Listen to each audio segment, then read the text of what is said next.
You know, maybe the worst part of doing this feature is reviewing this film. It's not like I had to, but I felt obligated to somehow. Like, sitting through the movie and then putting my thoughts down was like some sort of rite of passage.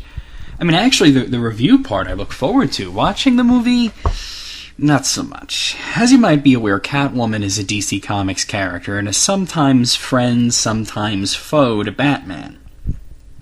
If you're familiar with this film, or Batman Returns, you might be surprised to know that the Catwoman of the comics is nothing more glorious than a thief who uses a cat motif. She doesn't have any powers, does not have multiple personalities, and does not literally have 9 lives. That being said, a Catwoman film seemed inevitable after the character was shown to be alive at the very end of Batman Returns, and the Michelle Pfeiffer rendition of the character was inexplicably popular. So a movie was planned pretty early on. It just never happened.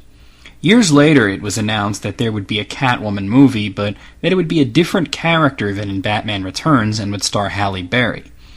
Think what you will, but this had potential. They had the opportunity to forget about the ridiculous origin of a timid woman killed by her boss for finding out a dark secret and then being revived by cats with mysterious cat powers, and do a movie about Catwoman unsettled by that baggage.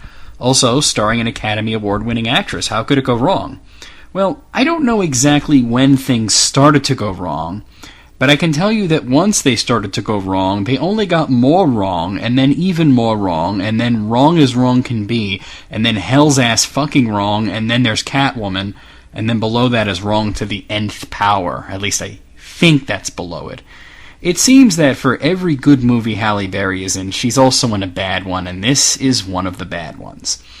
It's not really her fault, she didn't have much to work with, but maybe she should pick her projects a little bit better, or at least learn how to say the word no.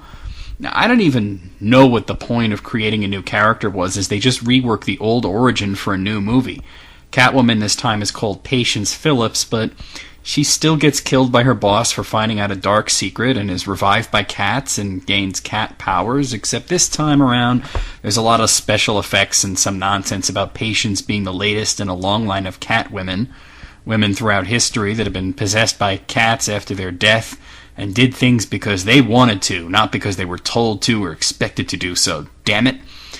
It's all supposed to be empowering and full of girl power and all that, but it loses its credibility when the old cat lady plot device chick tells Patience that all this says is, your problem is that you believed who you were. Now you have the chance to experience freedom. So, wait, this is empowerment? That she shouldn't have believed in herself, and instead she should let an ancient cat god mess with her personality and make her act like a lunatic, and this is what freedom is?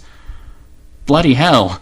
In the beginning, when Patience first gains her powers, I thought the movie might actually be kind of fun, as she robs a museum and fights rival thieves in a leather outfit and mask, but then after that the cat lady plot device chick gives her a cowl, and instead of wearing the sleek leather outfit, she dresses like a stripper. No, scratch that. Strippers don't dress that trashy. Make that a whore.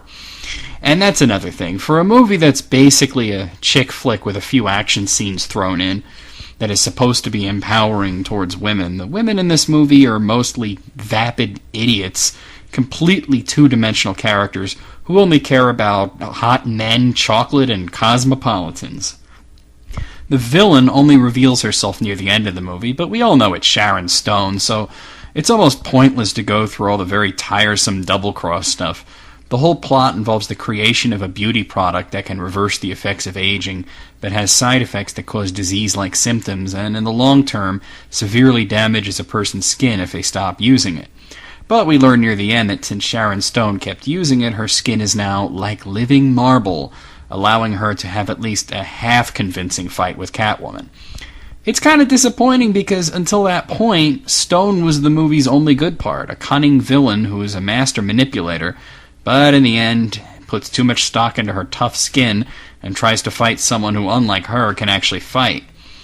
When Catwoman manages to scratch her face, she shows signs of a disease caused by stopping using the product, which doesn't make much sense, but by then you know it's just another worthless special effect to distract you from how bad the film is. There's also a subplot about a cop who starts dating patients, but as Catwoman is also a suspected murderer, he's attempting to capture her at the same time. Of course, it should take him about a second to realize they're the same person, but instead he uses the most ridiculous shit I've ever seen in a movie that involves cops. First, he notices that Patience's handwriting is exactly the same as Catwoman's, and he takes it to a handwriting expert because, of course, every local police station has one, and the guy runs the samples through his computer and basically comes up with a whole psych profile for both samples based on only handwriting and only a single word at that. Now, I realize that there's a growing trend of psychologically evaluating people based on their handwriting, but this is generally only used by potential employers, not cops, and they pretty much have to be gullible idiots to use this crap. Later on, he finally proves that they're the same person by using a print. No, not a fingerprint, a lip print. Somewhere in the police station is a computer that can give him a 99.9% assurance that the lip print Patience left on a water glass matches the one that Catwoman left on his cheek while fighting. And that happened the day before, so it's based on a photograph. Yeah, guys, I don't think that'll fucking hold up in court. I can go on and on picking this movie apart until there's nothing left but some splintered bones and marrow, but I think you get the point. Catwoman gets a 3 out of a possible 10. At least it wasn't as bad as Steel, but it almost seems like that was their goal. I guess they failed even at that.